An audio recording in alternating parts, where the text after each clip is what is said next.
평양이 특급 비상령을 선포했습니다. 최정예 엘리트 유학생들이 유럽 야간 열차에서 흔적도 없이 사라졌습니다. 죽어도 배지를 놓지 않던 충성분자들이 왜 김정은을 버렸을까요? 사살 직전까지 몰린 열차 안에서 어떻게 탈출에 성공한 걸까요? 북한이 필사적으로 감춘 그 밤의 실체를 폭로합니다. 여러분의 좋아요와 구독은 북한의 진실을 알리는 큰 힘이 됩니다. 평양, 어느 새벽이었습니다. 자명종이 울리기도 전에 눈이 떠졌습니다. 이른 아침부터 이런 일이 반복되고 있었습니다. 저는 이불을 걷고 일어나 세면대 앞에 섰습니다. 수돗물로 얼굴을 씻고 머리를 빗고 거울 앞에 반듯하게 섰습니다. 매일 아침 똑같은 순서였습니다. 그 다음은 당 배지였습니다. 코트를 집어 들고 왼쪽 가슴 위에 배지를 달려던 순간 손이 멈췄습니다. 왜 멈췄는지 저도 모르겠습니다. 그냥 멈췄습니다. 차갑고 작은 금속 조각, 김일성, 김정일 두 분의 얼굴이 나란히 새겨진 그것을 손가락으로 집은 채 저는 거울 속 제 얼굴을 바라봤습니다. 아무 생각도 없었습니다. 아니, 있었는지도 모르겠습니다. 그 순간만큼은 머릿속이 너무 조용해서 그 조용함 자체가 이상하게 느껴졌습니다. 그때 그 생각이 스쳤습니다. 던져버리고 싶다. 순간 온몸이 얼어붙었습니다. 심장이 쿵 내려앉았습니다. 방금 제가 무슨 생각을 한 겁니까? 이 나라에서 그 생각은 생각으로도 허락되지 않는 것이었습니다. 머릿속에서조차 그런 말을 품으면 안 됩니다. 누군가 제 머릿속을 들여다보고 있는 것 같아 저도 모르게 주위를 돌아봤습니다. 방 안에는 아무도 없었습니다. 당연히 아무도 없었습니다. 그런데도 등줄기에 식은땀이 흘렀습니다. 저는 서윤입니다. 평양 외국어대학교를 수석으로 졸업하고 유학생 대표로 선발된 서윤입니다. 지도원 동지가 서윤 동무는 당의 보물이라고 말할 때 이 세상에서 그 말이 가장 자랑스러웠던 서윤입니다. 어머니가 우리 서윤이가 나라의 보물이 됐다며 기쁨의 눈물을 흘리던 날, 저는 반드시 그 눈물에 부끄럽지 않은 사람이 되겠다고 다짐했습니다. 26해 동안 이 배지는 곧 저였습니다. 제가 누구인지를 증명해주는 것이었습니다. 이것 없이 거리를 나선다는 건 생각해 본 적도 없었습니다. 그런데 지금 이 순간 던져버리고 싶다는 생각이 들었습니다. 왜인지 몰랐습니다. 정말 몰랐습니다. 특별히 무슨 일이 있었던 것도 아니었습니다. 어젯밤에도 평소처럼 잠들었고 오늘 아침에도 평소처럼 일어났습니다. 그런데 이 배지가 손에 닿는 순간 이상한 감각이 왔습니다. 마치 오랫동안 입어온 옷이 어느 날 갑자기 몸에 맞지 않는다는 걸 깨닫는 것처럼 그 감각이 너무 낯설어서 저는 그게 무엇인지 이름조차 붙일 수 없었습니다. 이건 안 됩니다. 저는 속으로 스스로를 다잡았습니다. 이런 생각을 하면 안 됩니다. 이건 잘못된 겁니다. 제가 피곤한 탓일 겁니다. 요즘 잠을 잘 못 잔 탓일 겁니다. 저는 고개를 흔들었습니다. 거울 속 제 얼굴을 다시 똑바로 바라봤습니다. 눈빛을 고쳤습니다. 반듯하게, 흔들림 없이, 공화국의 유학생답게, 그리고 배지를 코트에 꽂았습니다. 오늘도 어제처럼 유럽으로 떠나기 전날 밤 아버지가 조용히 방으로 들어오셨습니다. 말이 많지 않은 분이셨는데 그날따라 오래 앉아 계시더니 제 손을 두 손으로 꼭 잡으시며 나지막이 말씀하셨습니다. 서윤아, 거기 가서 그냥 내 눈으로 잘 봐라. 그게 전부였습니다. 저는 그때 그 말의 뜻을 알지 못했습니다. 열심히 공부하고 오라는 뜻이겠거니 했습니다. 지금은 압니다. 아버지는 알고 계셨던 겁니다. 새벽 거울 앞에서 배지를 달던 그 아침, 사실 저는 모르고 있었습니다. 그 작은 금속 조각 하나를 손에 쥐며 처음으로 스친 그 낯선 감각이 제 26해 인생 전체를 무너뜨릴 첫 번째 균열이었다는 것을. 제 손이 그렇게 떨린 건 그때가 처음이었습니다. 총을 들어서도 아니고 누가 위협해서도 아니었습니다. 독일 대학 도서관에서 실수로 뽑아든 책 한 권 때문이었습니다. 그날 이후로 저는 다시는 예전의 서윤으로 돌아갈 수 없었습니다. 독일에 도착한 초기에 저는 여전히 완벽한 공화국의 유학생이었습니다. 어느 날 민지가 슈퍼마켓에서 사온 초콜릿을 내밀며 말했습니다. 언니, 이거 먹어봐. 진짜 맛있어. 저는 거들떠보지도 않았습니다. 됐어. 자본주의 냄새 난다. 지금 생각하면 웃기지만 그때의 저는 진심이었습니다. 그날은 평범한 오후였습니다. 과제 자료를 찾으러 역사 서가에 들어섰다가 손이 닿는 대로 책 한 권을 뽑았습니다. 서양학자가 쓴 한국전쟁 연구서였는데 1991년 소련 붕괴 후 세상에 공개된 기밀 외교 문서들이 사진으로 실려 있었습니다. 1950년 6월 전쟁 직전 김일성이 스탈린에게 보낸 전문이었습니다. 거기엔 이렇게 적혀 있었습니다. 남쪽을 먼저 치겠다. 허락해달라. 그리고 스탈린의 답장.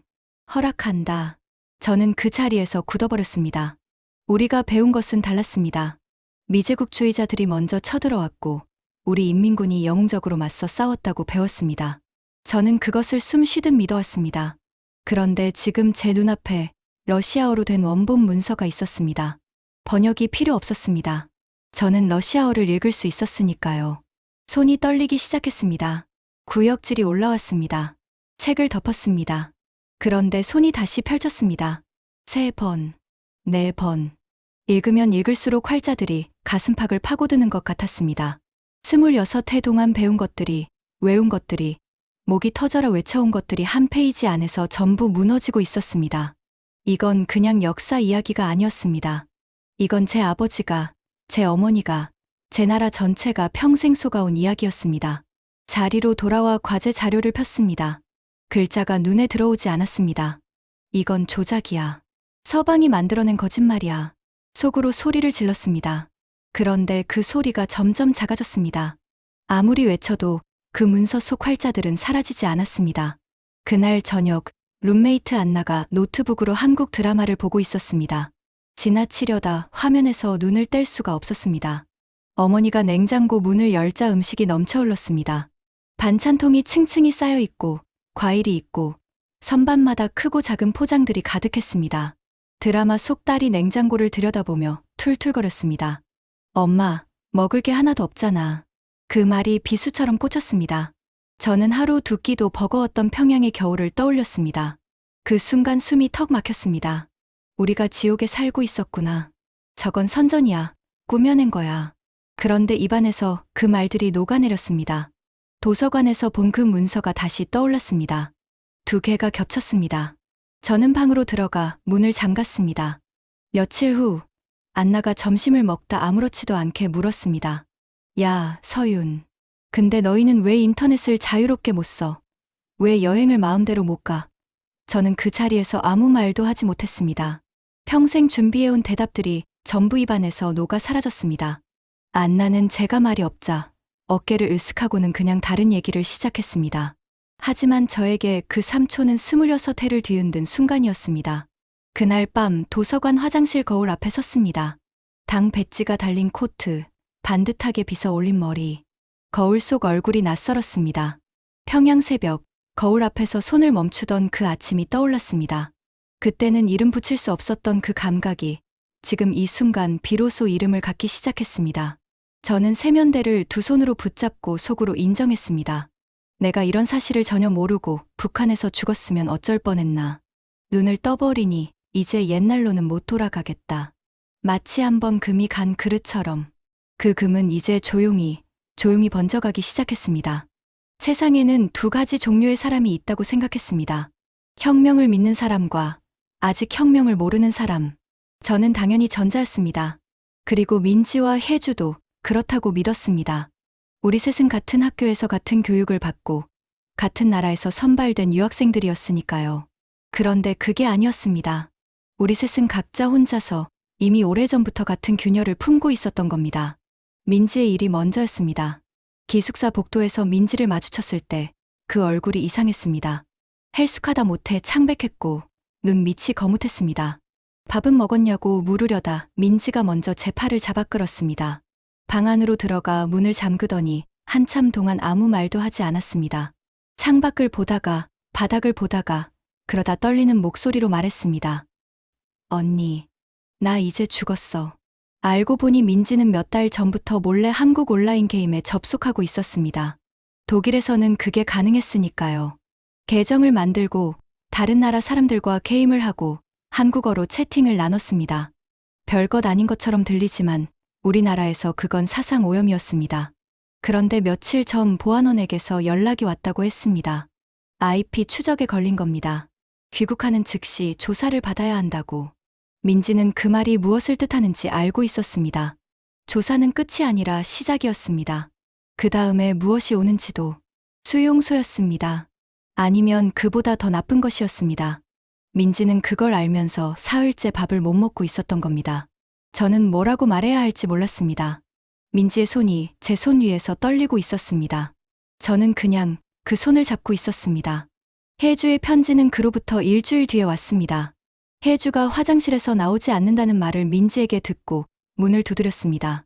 한참 만에 문이 열렸을 때 혜주의 눈이 퉁퉁 부어 있었습니다. 손에 편지 한 장이 구겨져 있었습니다. 평양에서 온 편지였습니다. 혜주의 여동생이 한국 노래를 듣다가 발각됐다는 내용이었습니다. 이웃집에서 신고했고 보안원들이 들이닥쳐 여동생의 머리채를 잡아 끌어냈다고 했습니다. 동네 사람들이 다 보는 앞에서 혜주 어머니는 무릎을 꿇고 빌었다고 했습니다. 그래도 소용없었다고 했습니다. 혜주는 그 장면을 직접 본 것도 아닌데 편지를 읽으며 마치 눈앞에서 보는 것처럼 울었습니다. 저도 그 편지를 읽었습니다. 손이 떨렸습니다. 이건 낯선 이야기가 아니었습니다. 우리 모두 알고 있는 세상이었습니다. 학교 다닐 때 이런 이야기를 들을 때마다 저는 속으로 그러니까 조심해야지라고 생각했었습니다. 그런데 지금은 달랐습니다. 이번엔 너무 가까이 왔습니다. 혜주의 여동생은 노래 한 곡을 들었을 뿐이었습니다. 그날 밤 셋이 처음으로 한 방에 모였습니다. 어떻게 해야 할지 아무도 몰랐습니다. 그냥 모인 것이었습니다. 혜주가 가습기를 최대로 틀었고 민지가 라디오 잡음을 높였습니다. 도청이 두려웠기 때문이었습니다. 셋이 바닥에 앉아 무릎을 맞대고 속삭였습니다. 처음엔 그냥 서로 얼굴만 봤습니다. 말이 없었습니다. 그러다 민지가 먼저 입을 열었습니다. 우리 어떻게 해? 그냥 돌아가면 나는 끝이잖아. 혜주가 말했습니다. 돌아가도 문제고 안 돌아가도 문제고. 그리고 저는 오래 침묵하다가 말했습니다. 안 돌아가는 방법이 있긴 있어. 그 말을 꺼낸 건 저였지만 사실 세 사람 모두 이미 그 생각을 하고 있었을 겁니다. 말하기 두려워서 안 하고 있었을 뿐이었습니다. 입 밖으로 나온 순간 방 안 공기가 바뀌었습니다. 무거워졌습니다. 동시에 어딘가 가벼워졌습니다. 더 이상 혼자 들고 있지 않아도 된다는 느낌이었습니다. 그날부터 우리는 암호를 만들었습니다. 김정은은 주인 어른, 김주애는 꼬마 손님이라 부르기로 했습니다. 탈북은 이사, 한국은 새집이라고 했습니다. 혹시라도 누군가 우리 대화를 들어도 알아채지 못하도록 유치하게 들릴 수도 있지만 우리에겐 그것이 살아남기 위한 언어였습니다. 처음 그 암호로 대화를 나눴을 때 셋 다 묘하게 웃음이 났습니다. 무서우면서도 웃긴 그 감각이 그때는 꼭 필요한 것이었습니다. 문제는 지도원이었습니다. 우리를 감시하는 지도원은 눈치가 빠른 사람이었습니다.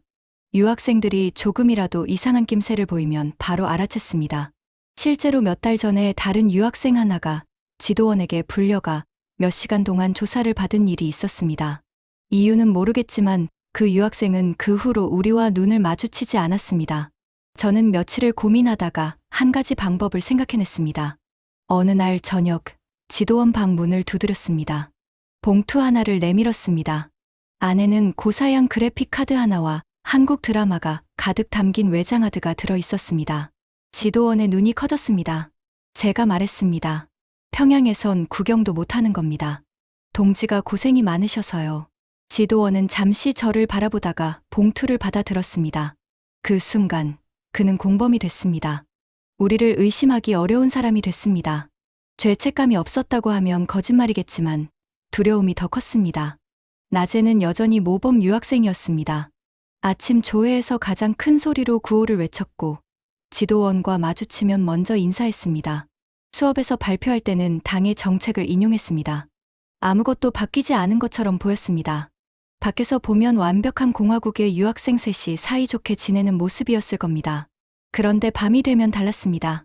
세 사람이 모여 바닥에 앉아 가습기 소리와 라디오 잡음 속에서 조용히 다음을 이야기했습니다. 어느 날 기숙사 TV에서 열병식 장면이 나왔습니다. 김주애가 노장군들의 어깨를 두드리는 장면이었습니다. 저는 그 화면을 보다가 저도 모르게 말이 나왔습니다. 꼬마 손님이 저러고 있으면 우린 그 집안 노예 짓하러 유학 온 꼴 아닌가. 민지가 피식 웃었습니다.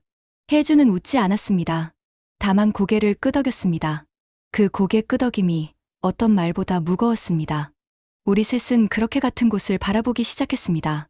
무서웠습니다. 그런데 이상하게도 혼자일 때보다 덜 무서웠습니다. 귀국 명령이 떨어진 건 2026년 1월이었습니다. 지도원이 우리를 불러 모아 통보했습니다. 본국 지시로 유학생 전원이 2달 안에 귀국해야 한다고. 이유는 설명하지 않았습니다.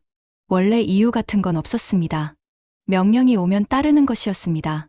다른 유학생들은 그렇군요 하는 표정이었습니다. 저는 고개를 끄덕이며 알겠습니다라고 말했습니다. 그 짧은 한마디를 하는 동안 손이 떨리지 않도록 꽉 쥐고 있었습니다. 방에 돌아와 혼자 벽을 바라봤습니다. 오래 봤습니다. 벽지 무늬가 눈에 들어왔다가 사라졌다가 했습니다. 머릿속이 너무 빠르게 돌아가서 오히려 아무 생각도 안 나는 것 같은 느낌이었습니다. 어머니 얼굴이 떠올랐습니다. 유학 떠나던 날 공항에서 손을 흔들던 어머니. 건강하게 잘 다녀와라고 하셨던 어머니. 지금 평양에서 딸이 돌아온다는 소식을 들으시면 기뻐하실 겁니다. 김장도 미리 해두실지 모릅니다. 제가 좋아하는 된장찌개를 끓여놓고 기다리실지도 모릅니다. 그 기쁨이 저를 더 무겁게 짓눌렀습니다. 저는 핸드폰을 꺼내 민지에게 문자를 보냈습니다. 암호로 이사 얘기해야 할 것 같아.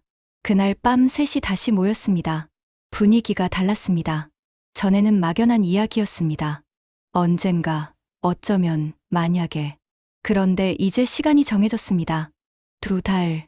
민지는 떠나는 날이 확정되면 자신은 공항에서 바로 잡혀갈 거라고 했습니다. 혜주는 여동생일 때문에 자신의 가족 전체가 이미 감시 대상이 됐을 거라고 했습니다. 저는 아직 직접적인 위협은 없었지만 이미 돌아갈 수 없다는 걸 알고 있었습니다. 도서관에서 그 책을 읽은 순간부터 저는 이미 예전의 서윤이 아니었으니까요. 우리에게 남은 건 한 가지였습니다. 귀국 비행기를 타기 전에 사라지는 것. 계획을 세우는데 2주일이 걸렸습니다. 가장 먼저 해결해야 할 것은 지도원이었습니다. 우리가 갑자기 사라지면 그가 가장 먼저 알아챌 것이었습니다. 민지가 아이디어를 냈습니다. GPS였습니다. 민지는 컴퓨터공학 전공이었습니다. 지도원이 유학생 관리용으로 쓰는 태블릿에 위치 교란 코드를 심으면 우리가 공항에서 사라져도 기숙사에 있는 것처럼 보이게 할 수 있다고 했습니다. 이론적으로는 가능한 이야기였습니다. 그런데 실제로 하려면 지도원 태블릿에 직접 손을 댈 기회가 필요했습니다. 그래서 저는 다음 날부터 연기를 시작했습니다. 아침마다 지도원에게 가장 먼저 인사를 했습니다. 귀국 준비가 기대된다며 들떠 보였습니다. 평양이 그립습니다. 어머니 된장찌개가 생각나요 라며 웃었습니다. 지도원은 그런 저를 흐뭇하게 바라봤습니다. 어느 날은 다른 유학생들 앞에서 역시 서윤 동무는 각오가 남다르다고 칭찬하기도 했습니다.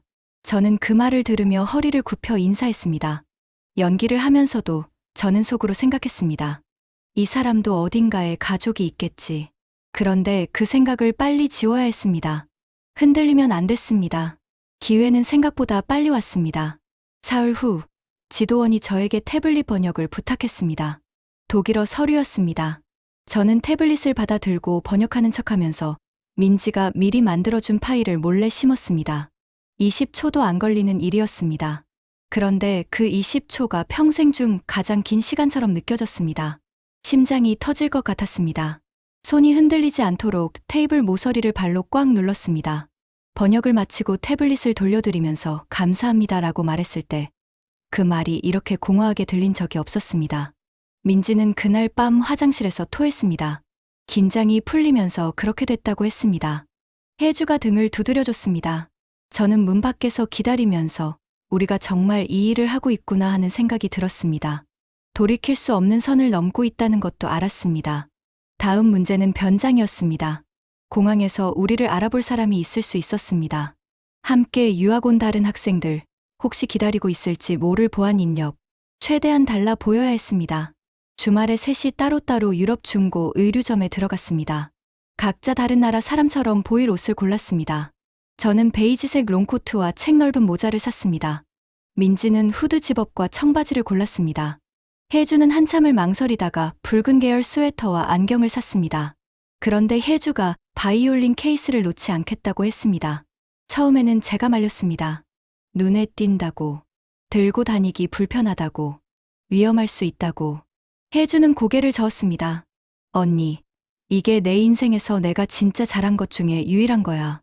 이건 놓고 갈 수가 없어. 저는 그 말을 듣고 아무 말도 하지 못했습니다.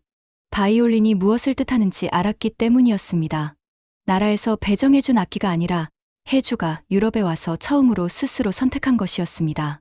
연주하고 싶은 곡을 스스로 고른 것이었습니다. 그건 아무도 빼앗을 수 없었습니다. 그래서 저는 더 말하지 않았습니다. 출발 전날 밤, 저는 마지막으로 기숙사 방을 천천히 둘러봤습니다. 책상 위에 어록집이 있었습니다. 처음 독일에 왔을 때 꺼내놓은 것이었습니다. 저는 그것을 서랍 안에 넣었습니다. 벽에 붙여놓은 조선화 달력도 떼어냈습니다. 방이 텅 빈 것처럼 보였습니다. 그게 맞는 것 같았습니다. 이 방에서 제가 공화국의 유학생이었던 시간은 이제 끝났습니다. 그날 자정이 넘어서 저는 편지를 썼습니다. 보낼 수 없는 편지였습니다. 어머니에게 쓴 편지였습니다. 오래 걸렸습니다. 쓰다가 지웠다가 울다가 다시 썼습니다. 뭐라고 써야 할지 몰랐습니다. 미안하다고 쓰면 어머니가 평생 죄책감을 안고 사실 것 같았습니다. 잘 있으라고 쓰면 너무 매정하게 들렸습니다. 한참 고민하다가 결국 이렇게만 썼습니다. 엄마, 나 잘 살 거예요. 언젠가 엄마도 자유로운 세상에서 살 수 있으면 좋겠어요. 그 편지를 가방 깊숙이 넣었습니다. 평양의 어머니는 그 시각 딸이 곧 충성스럽게 귀국한다고 믿고 계실 것이었습니다. 기쁘게 집을 청소하고 계실지도 몰랐습니다. 제가 좋아하던 음식을 생각하고 계실지도 몰랐습니다. 그 생각이 가장 아팠습니다. 새벽 2시가 되자 저는 불을 껐습니다. 눈을 감았습니다. 잠은 오지 않았습니다. 천장을 바라보며 내일을 생각했습니다. 내일 이 시간이면 저는 전혀 다른 사람이 돼 있을 것이었습니다. 아니면 아무것도 아닌 사람이 돼 있을 것이었습니다. 그 둘 중에 어느 쪽이 될지는 아직 아무도 몰랐습니다. 출국 당일 아침, 저는 누구보다 밝은 얼굴로 식당에 나타났습니다. 드디어 집에 가는군요. 지도원이 저를 보며 웃었습니다. 저도 웃었습니다. 네, 어머니가 보고 싶었습니다. 그 말은 진심이었습니다. 그래서 더 아팠습니다. 식사를 마치고 짐을 챙겼습니다. 기숙사 방문을 닫을 때 뒤를 돌아보지 않았습니다. 돌아보면 흔들릴 것 같았습니다. 공항까지 가는 버스 안에서 저는 창밖만 봤습니다. 유학생들이 왁자지껄 얘기를 나눴습니다. 귀국하면 뭘 먹겠다. 누구를 만나겠다. 저는 그 대화에 끼지 않았습니다. 민지는 맨 뒤에 앉아 이어폰을 꽂고 있었습니다. 혜주는 바이올린 케이스를 무릎 위에 올려놓고 창밖을 보고 있었습니다. 우리 셋은 서로 눈을 마주치지 않았습니다. 버스가 공항에 가까워질수록 저는 심장 소리가 귀에 들리는 것 같았습니다. 이 버스 안에서 우리 셋만이 이 버스가 마지막이라는 것을 알고 있었습니다. 다른 유학생들 곁에 앉아서 웃음소리를 들으면서 저는 그들에게 미안하다는 생각이 들었습니다. 그들은 아직 몰랐습니다. 이 버스를 내리면 다시는 이 사람들을 만나지 못할 거라는 것도 몰랐습니다. 공항 체크인을 마쳤습니다. 수속을 밟으면서 손이 떨리지 않도록 온 신경을 집중했습니다. 여권을 내밀고 짐을 올리고 번호표를 받았습니다. 직원이 여권을 들여다보는 몇 초 동안 저는 숨을 참았습니다. 아무것도 이상한 것이 없었습니다. 지도원이 곁에서 우리를 지켜봤습니다. 저는 그를 향해 밝게 웃었습니다. 수속을 마치자 지도원이 수고했다고 했습니다. 출국 전에 면세점에서 어머니 선물이나 사오겠습니다라고 제가 말했습니다. 장군님께 드릴 선물도 하나 사올게요. 지도원은 고개를 끄덕였습니다. 빨리 다녀와요. 저는 그 말을 등에 지고 면세구역으로 걸어 들어갔습니다. 유리문이 닫혔습니다. 걸으면서 민지에게 문자를 보냈습니다. 암호로, 지금이야. 다리가 후들거렸습니다. 유리 너머 대합실이 보였습니다. 지도원이 거기서 우리를 기다리고 있을 것이었습니다. 이제 저는 그 유리 안쪽에 있었습니다. 면세점을 지나면서 향수 냄새가 났습니다. 이상하게 그 냄새가 또렷하게 기억납니다. 아무래도 그때 감각이 극도로 예민해져 있었나 봅니다. 화장실 칸 문을 잠갔습니다. 거울을 보지 않았습니다. 가방에서 미리 준비해둔 옷을 꺼냈습니다. 북한에서 입고 온 옷을 벗었습니다. 손이 조금 떨렸습니다. 옷을 쓰레기통에 넣으면서 잠깐 멈췄습니다. 이건 단순한 옷이 아니었습니다. 26해를 입어온 것이었습니다. 저는 그래도 넣었습니다. 새 옷으로 갈아입고 모자를 썼습니다. 모자챙을 내려 얼굴을 가렸습니다. 그리고 코트 안쪽에 손을 넣었습니다. 당 배지였습니다. 손바닥 위에 올려놓고 바라봤습니다. 차갑고 작은 금속 조각, 평양 새벽, 거울 앞에서 이것을 달려다 손을 멈추던 그 아침이 떠올랐습니다. 그때는 던져버리고 싶다는 충동이 스쳤을 때 온몸이 얼어붙었습니다. 그 생각을 한 것 자체가 죄였으니까요. 지금은 달랐습니다. 공화국의 1등 자랑이라 불리던 날들이 스쳤습니다. 어머니의 눈물이 스쳤습니다. 지도원의 악수가 스쳤습니다. 촛불 아래 어록을 외우던 밤이 스쳤습니다. 도서관에서 그 책을 읽고 손이 떨리던 순간이 스쳤습니다. 냉장고 화면을 보며 숨이 막히던 저녁이 스쳤습니다. 민지의 떨리는 손이, 혜주의 구겨진 편지가, 가습기 소리 속에서 속삭이던 우리 셋의 얼굴이 스쳤습니다. 그리고 자정이 넘어 쓴 어머니 편지가 스쳤습니다. 엄마, 나 잘 살 거예요. 저는 배지를 변기 속에 던졌습니다. 철컥, 손잡이를 내리자 물이 소용돌이쳤습니다. 그 안에서 배지가 빙빙 돌다가 사라졌습니다. 완전히, 흔적도 없이. 저는 그 자리에서 한동안 움직이지 못했습니다. 26해가 사라지는 데는 단 몇 초면 충분했습니다. 가슴이 뻥 뚫리는 것 같았습니다. 동시에 심장이 터질 것 같았습니다. 눈물이 나왔습니다. 닦았습니다. 다시 나왔습니다. 다시 닦았습니다. 거울을 봤습니다. 모자 쓴 낯선 사람이 서 있었습니다. 그게 저였습니다. 그리고 화장실 문을 열고 나오려는 순간 핸드폰이 진동했습니다. 민지였습니다. 문자 한 통. 언니, GPS 이상해. 제대로 작동하는지 모르겠어. 저는 그 자리에서 굳었습니다. GPS가 작동하지 않는다면 지도원 태블릿에 우리 위치가 그대로 잡힌다는 뜻이었습니다. 지금 이 순간 지도원의 화면에 우리가 면세구역 안에 있다는 게 찍히고 있을지도 몰랐습니다.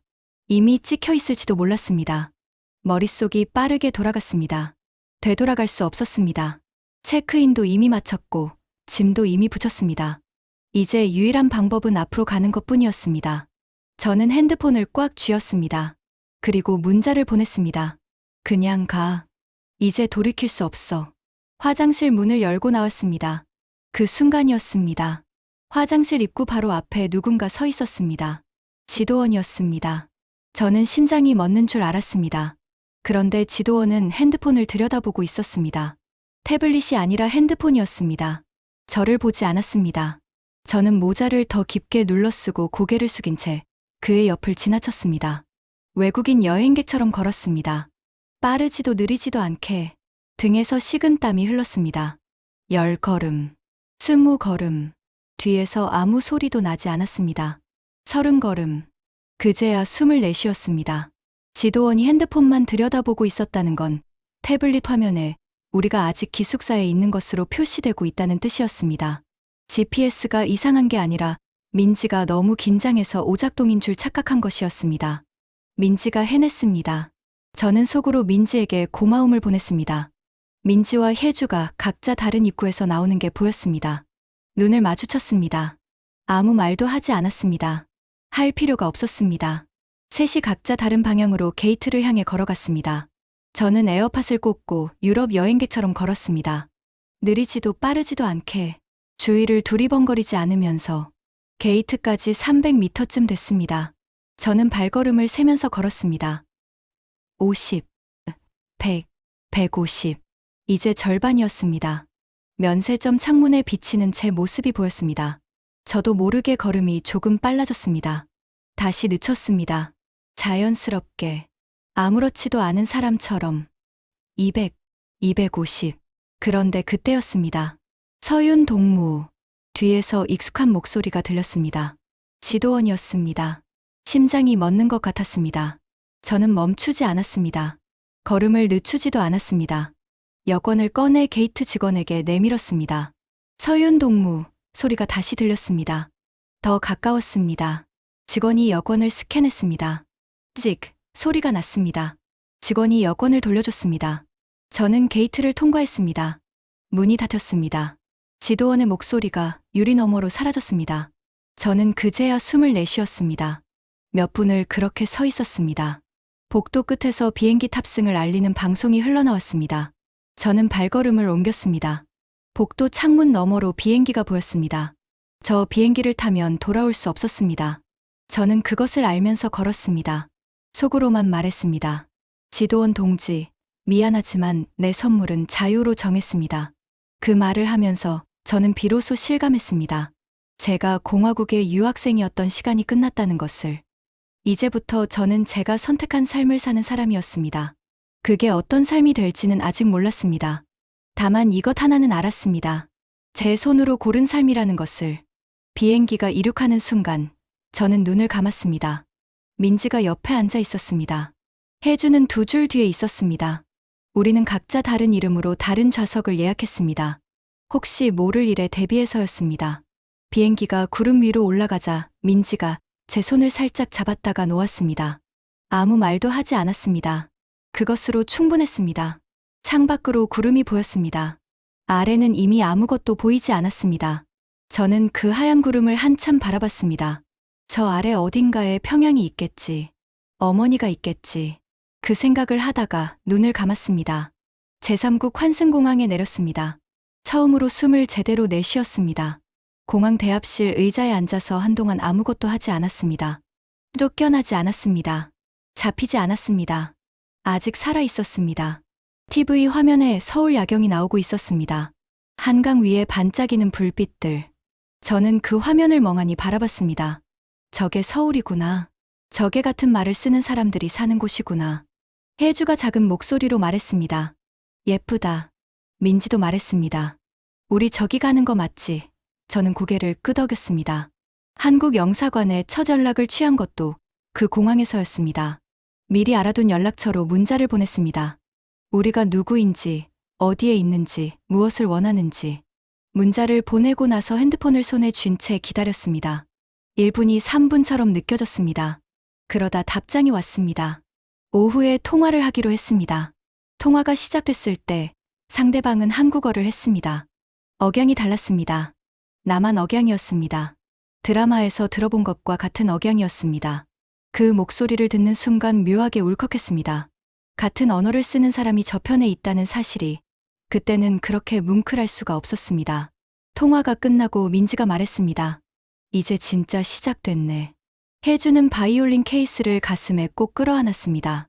저는 그 둘을 바라보면서 여기까지 온 것만으로도 이미 기적이라는 생각이 들었습니다. 동시에 가장 어려운 관문이 아직 남아있다는 것도 알고 있었습니다. 그날 밤 11시 서유럽행 야간 열차에 탑승했습니다. 세 사람이 각자의 자리를 찾아 앉았습니다. 저는 타기 전에 셋에게 마지막으로 말했습니다. 새벽 2시쯤 국경이야. 여권 검사 있을 거야. 자는 척해. 절대 눈 마주치지 마. 그리고 각자 자리로 흩어졌습니다. 저는 창가 좌석이었습니다. 위조 학생증을 코트 안쪽에 넣어두었습니다. 기차가 출발하자 까만 유리에 제 얼굴이 비쳤습니다. 모자 쓴 낯선 얼굴이었습니다. 이제는 그 얼굴이 저였습니다. 옆자리에는 나이 든 유럽 남자가 앉아 책을 읽고 있었습니다. 아무것도 모르는 평화로운 얼굴이었습니다. 그가 읽는 두꺼운 소설책이 보였습니다. 저는 그가 부러웠습니다. 저렇게 아무렇지도 않게 책을 읽을 수 있는 사람이 부러웠습니다. 새벽 1시쯤이었습니다. 잠을 자는 척하고 있던 저는 열차 칸 끝에서 나는 소리에 눈을 떴습니다. 열차 문이 쾅 열리는 소리였습니다. 처음에는 그냥 영무원인가 했습니다. 그런데 발소리가 달랐습니다. 무겁고 빠르고 한두 명이 아니었습니다. 저는 눈을 가늘게 떠서 통로를 봤습니다. 군복 차림의 남자 셋이었습니다. 총을 들고 있었습니다. 머릿속이 하얗게 됐습니다. 공항에서 지도원이 우리를 놓쳤지만 그 사이 무장 인력을 보냈을 수도 있었습니다.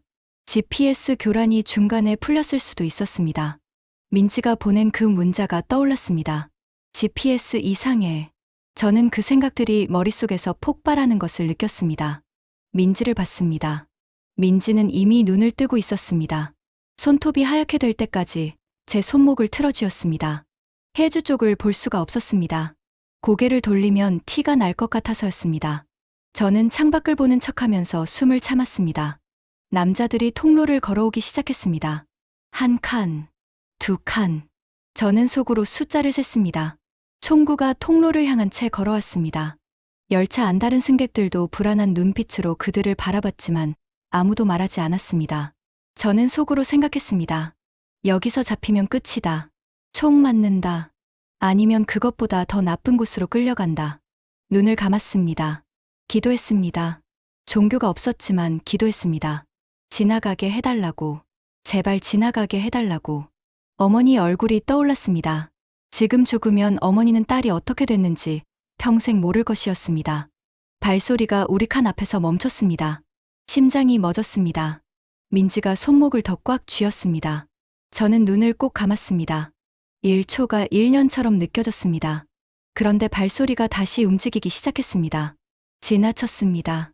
우리를 지나쳤습니다. 두 칸 뒤에서 쿵 하는 소리와 함께 누군가가 끌려 일어서는 소리가 났습니다. 그 순간이었습니다. 끌려 나오는 중년 남자와 제 눈이 딱 마주쳤습니다. 아주 짧은 순간이었습니다. 그런데 그 눈빛을 저는 지금도 잊을 수가 없습니다. 무섭다거나 억울하다거나 그런 것이 아니었습니다. 그냥 간절했습니다. 제발 모른 척 해달라는 눈빛이었습니다. 저는 고개를 창밖으로 돌렸습니다. 아무것도 보지 못한 척했습니다. 그 남자가 통로 밖으로 끌려나가는 소리가 들렸습니다. 저는 끝까지 그쪽을 보지 않았습니다. 처음부터 전혀 다른 누군가를 쫓고 있었던 것이었습니다. 우리가 아니었습니다. 그런데 이상하게도 안도감보다 죄책감이 먼저 왔습니다. 저 사람은 지금 어디로 끌려가는 걸까? 무슨 죄를 지었을까? 아니, 죄가 없을 수도 있었습니다. 우리나라에서는 죄가 없어도 끌려가는 일이 허다했으니까요. 저 사람에게도 기다리는 가족이 있을 것이었습니다. 그 가족은 오늘 밤 무슨 일이 있었는지 영영 모를 수도 있었습니다. 그 생각이 오래도록 가슴에 걸렸습니다.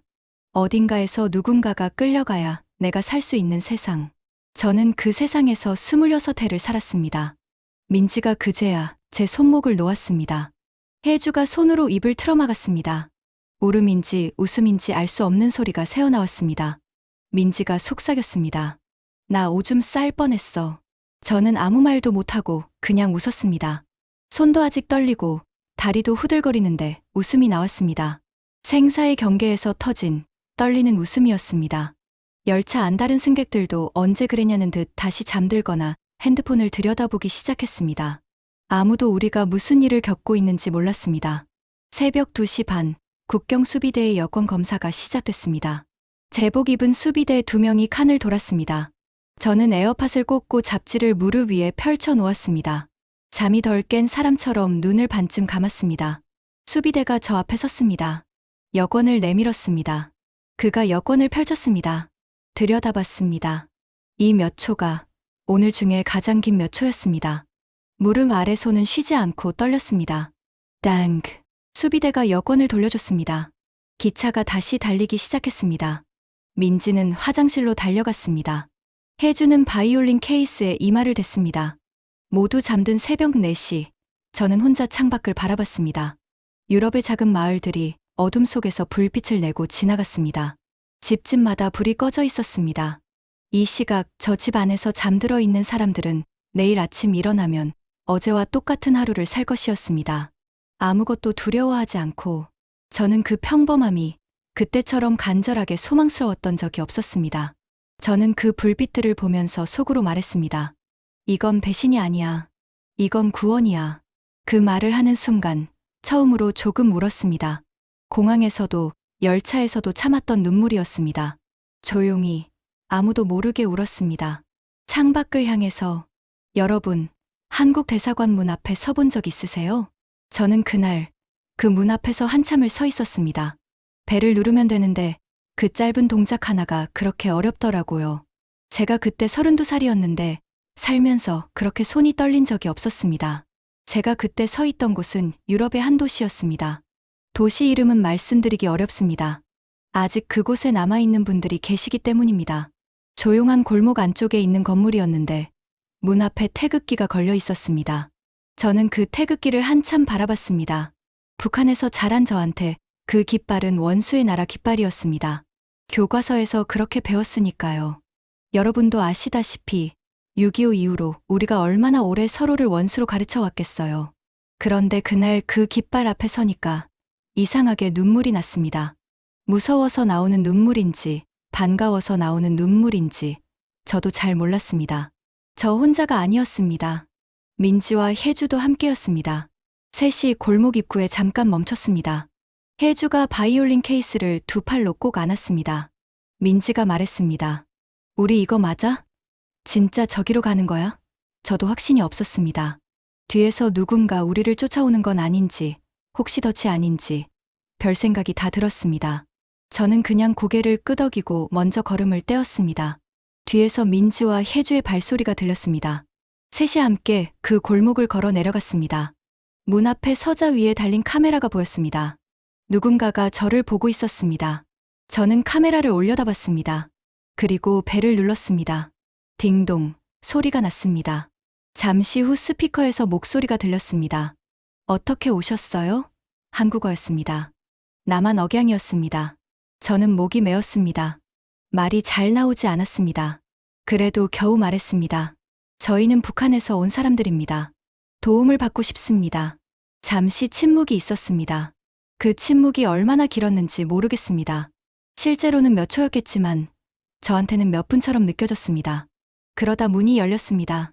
안으로 들어갔습니다. 직원분이 우리를 작은 방으로 안내했습니다. 의자에 앉으라고 했습니다. 물을 가져다 줬습니다. 저는 그 물컵을 두 손으로 쥐었습니다. 손이 아직도 떨렸습니다. 직원분이 이름을 물었습니다. 저는 처음에는 가짜 이름을 말하려다가 멈췄습니다. 그리고 진짜 이름을 말했습니다. 서윤이라고. 그 순간이 이상하게 묵직했습니다. 가짜 이름으로 살던 사람이 처음으로 자기 이름을 말한 순간이었으니까요. 직원분이 천천히 차분한 목소리로 물어봐 주셨습니다. 어디서 왔는지, 어떻게 여기까지 왔는지, 가족은 어디 있는지. 저는 최대한 솔직하게 말씀드렸습니다. 말하면서 목이 자꾸 막혔습니다. 혜주는 옆에서 내내 눈물을 참았습니다. 민지는 테이블을 손으로 꽉 잡고 있었습니다. 직원분이 말씀하셨습니다. 많이 힘드셨겠어요. 잘 오셨어요. 그 말을 들었을 때 혜주가 먼저 울음을 터뜨렸습니다. 소리 없이 우는 울음이었습니다. 어깨가 들썩였습니다. 민지도 코를 훌쩍였습니다. 저는 울지 않으려고 입술을 깨물었습니다. 그래도 눈물이 나왔습니다. 그 말 한마디였습니다. 잘 오셨어요. 26해 만에 처음으로 들어보는 말이었습니다. 우리나라에서는 누가 그런 말을 해준 적이 없었습니다. 잘했다, 충성스럽다, 인민에 봉사한다, 그런 말은 들어봤어도 그냥 사람한테 건네는 그 따뜻한 말을 들어본 적이 없었습니다. 그 시절엔 말이죠. 남쪽 어르신들도 이산가족으로 헤어진 가족 50년 만에 만났을 때 딱 저런 마음이셨겠다 싶었습니다. 저는 그 방에서 처음으로 그 마음을 조금 이해했습니다. 그날 저녁 직원분이 라면 한 그릇을 끓여다 주셨습니다. 신라면이었습니다. 빨간 국물이 김을 올리고 있었습니다. 북한에도 라면이 있습니다만 그 맛과는 전혀 달랐습니다. 첫 숟가락을 떴는데 맵고 짭짤한 그 맛이 혀에 퍼지는 순간 저는 또 울었습니다. 이게 왜 눈물이 나는지 저도 몰랐습니다. 민지가 말했습니다. 언니, 라면이 그렇게 맛있어요? 저는 대답을 못했습니다. 셋이서 라면 먹으면서 울었습니다. 어르신들, 이상하죠? 라면 먹으면서 왜 울겠어요? 그런데 저는 그 맛이 살아있다는 맛이었습니다. 그날 밤, 저는 처음으로 편안한 잠을 잤습니다. 대사관에서 마련해준 임시 숙소였습니다. 작은 방이었지만 깨끗했습니다. 침대에 누워서 천장을 바라봤습니다. 며칠 동안 잠을 제대로 못 잤는데 그날 밤은 눈을 감으니까 그냥 잠이 들었습니다. 꿈도 꾸지 않았습니다. 그렇게 푹 잔 게 얼마만인지 몰랐습니다. 자고 일어나니 아침이었습니다. 창문 사이로 햇빛이 들어왔습니다. 저는 그 빛을 한참 바라봤습니다. 아직 살아있구나. 여기 있구나. 이상하게 그 햇빛이 고마웠습니다. 다음 날 아침 본격적인 절차가 시작됐습니다. 여러분, 남한에 오기까지 생각보다 오래 걸립니다. 대사관 문을 두드렸다고 바로 비행기 타고 인천공항에 내리는 게 아니에요. 신분 확인도 해야 하고 서류도 작성해야 하고 면담도 여러 번 합니다. 저는 그 과정이 몇 주 걸렸습니다. 기다리는 시간이 쉽지 않았습니다. 아무것도 할 수 없고 그냥 기다려야 하는 시간이었으니까요. 그러는 동안 평양에 계신 어머니 생각이 하루에도 몇 번씩 났습니다. 어머니는 지금쯤 딸이 실종됐다는 연락을 받으셨겠지. 얼마나 놀라셨을까? 얼마나 무서우셨을까? 보안원들이 찾아갔을 수도 있었습니다. 신문을 받으셨을 수도 있었습니다. 그 생각만 하면 가슴이 무너졌습니다. 제가 자유를 찾는 대신에 어머니가 그 짐을 대신 지고 계신 것 아닌가 싶어서요. 임시 숙소 창문으로 하늘을 바라보면서 어머니 안녕하시냐고 속으로 묻곤 했습니다. 대답이 올 리 없었지만요. 어르신들, 이산가족 면회 신청해도 못 만나셨던 분들 마음이 딱 이랬겠다 싶었습니다. 바로 저 하늘 아래 같은 땅에 있는데 만날 수가 없는 그 마음. 저는 그 마음을 그 방 안에서 처음으로 조금 이해했습니다. 대기하는 동안 혜주가 바이올린을 꺼냈습니다. 임시 숙소 방 안에서 혜주가 조용히 켜기 시작했습니다. 저는 처음에 놀랐습니다. 도망다니는 내내 그 케이스를 열지 않았었거든요. 혜주가 켜기 시작한 곡은 저도 아는 옛민요였습니다. 혜주가 북한에서 배운 곡인데 처음으로 자기가 켜고 싶어서 켜는 것이라고 했습니다. 선생님이 시켜서도 아니고 당이 정해줘서도 아니고 그 말이 마음에 남았습니다. 민지가 말했습니다. 혜주야, 너 진짜 잘 켠다. 혜주가 웃었습니다. 그게 오랫동안 못 봤던 혜주의 진짜 웃음이었습니다. 저는 그 곡을 들으면서 이런 생각이 들었습니다. 이 민요가 남쪽에도 있고 북쪽에도 있구나. 수십 년을 서로 다른 체제 아래 살았어도 우리가 부르는 노래는 같구나. 그 생각이 이상하게 위로가 됐습니다. 분단이 오래됐어도 말이 조금씩 달라졌어도 뭔가 같은 것이 남아있구나 싶었습니다. 어르신들도 아마 그러실 거예요. 같은 노래, 같은 말로, 같은 하늘 아래 살던 사람들이니까요. 여러분, 제가 그 배를 누르기 직전에 딱 한 가지 생각을 했습니다. 아버지 말씀이 떠올랐습니다. 내 눈으로 잘 봐라. 제가 독일로 유학하던 날, 공항에서 아버지가 그 말씀을 하셨습니다. 그 말이 무슨 뜻인지 그때는 몰랐습니다. 지금은 압니다. 아버지는 이미 알고 계셨던 거 아닐까요? 세상이 우리가 배운 것과 다르다는 걸. 그래서 딸한테 직접 눈으로 보고 오라고 하셨던 게 아닐까요? 확인할 길이 없습니다. 아버지는 지금도 평양에 계시니까요. 다만 그 말 덕분에 제가 그 도서관에서 그 책을 외면하지 않을 수 있었다고 저는 생각합니다. 배를 누르고 문이 열리고 그 안으로 들어가는 순간 저는 더 이상 공화국의 1등 자랑이 아니었습니다. 그냥 살고 싶은 32살 여자였습니다. 자유롭게 살고 싶은 그것으로 충분했습니다. 여러분, 제가 처음 한국 땅을 밟은 날이 2026년 봄이었습니다. 인천공항에 내려서 입국장을 빠져나오는데 저도 모르게 바닥을 내려다봤습니다. 그냥 바닥이었습니다. 우리나라 바닥이랑 다를 게 없었습니다. 그런데 이상하게 눈물이 났습니다. 이 바닥이 한국이구나. 이 공기가 한국이구나. 민지가 제 팔을 잡았습니다. 혜주는 바이올린 케이스를 가슴에 꼭 붙들었습니다. 셋이 나란히 서서 그 공항 바닥을 내려다봤습니다. 아무 말도 하지 않았습니다. 한동안 주변에 사람들이 바쁘게 지나다녔습니다. 여행 가방을 끌고 전화를 하고 가족을 만나 반기면서 그 평범한 풍경 속에 우리 셋이 서 있었습니다. 아무도 우리한테 시선을 주지 않았습니다. 그게 이상하게 좋았습니다.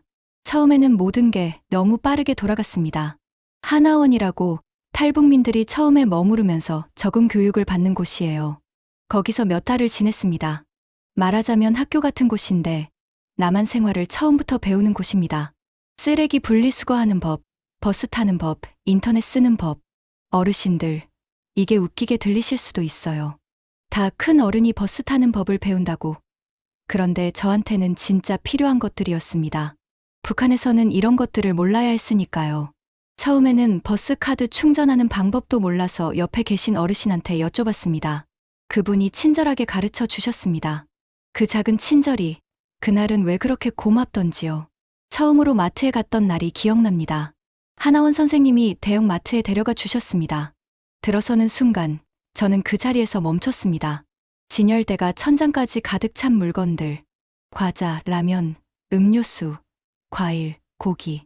끝도 없이 이어졌습니다. 저는 넋이 나가서 한참 서 있었습니다. 선생님이 물으셨습니다. 왜 그래요? 저는 대답을 못했습니다. 북한에서는 장마당이라고 우리로 치면 시장 같은 곳인데 거기서도 이만큼 물건을 보기가 어려웠거든요. 그 많은 물건들이 아무렇지도 않게 그냥 거기 있었습니다. 냉동 코너에 갔을 때였습니다. 유통기한이 표시된 것들이 가득했습니다. 2026년 12월, 2027년 3월.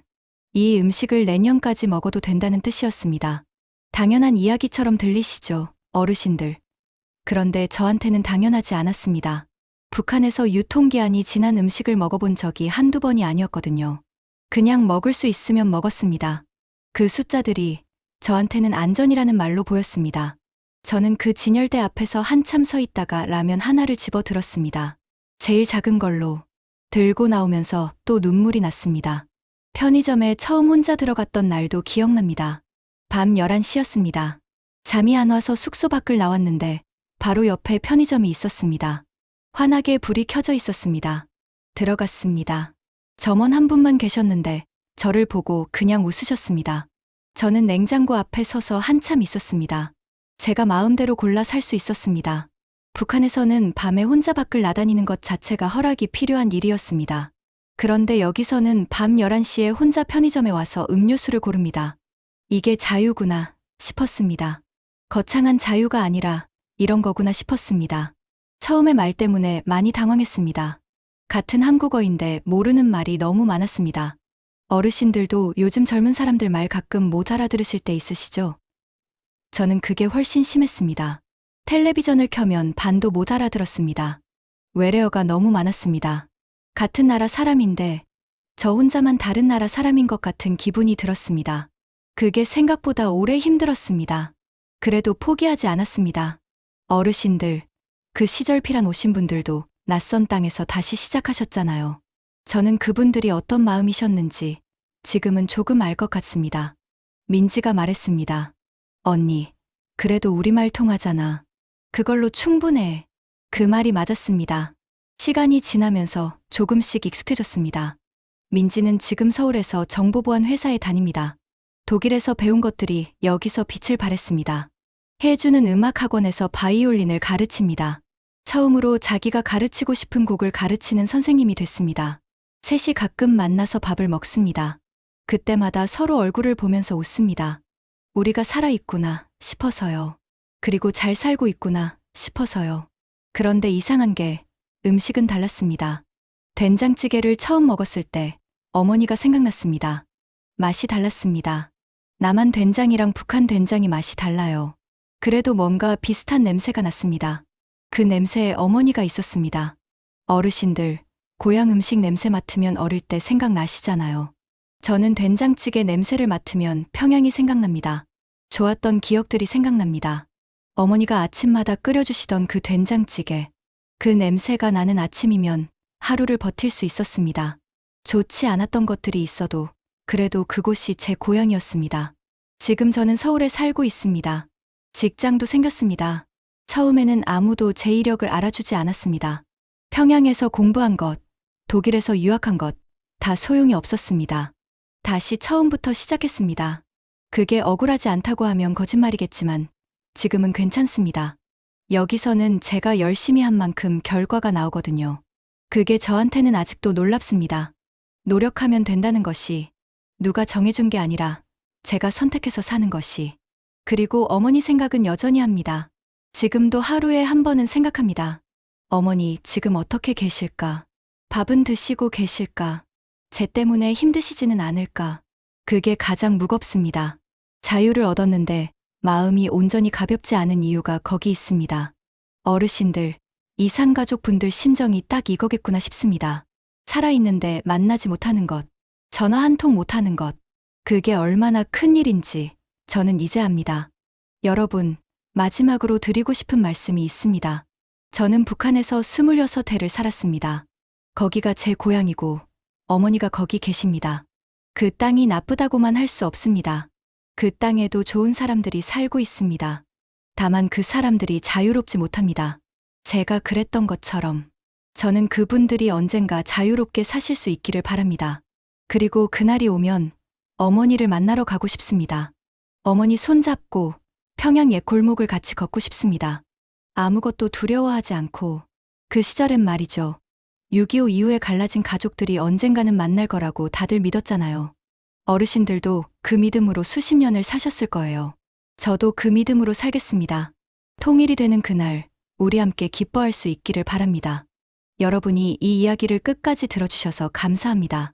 26해를 함께한 배지를 서유는 변기 속에 던지고 손잡이를 내렸습니다. 그 철컥 소리 하나에 한 사람의 평생이 담겨 있었습니다.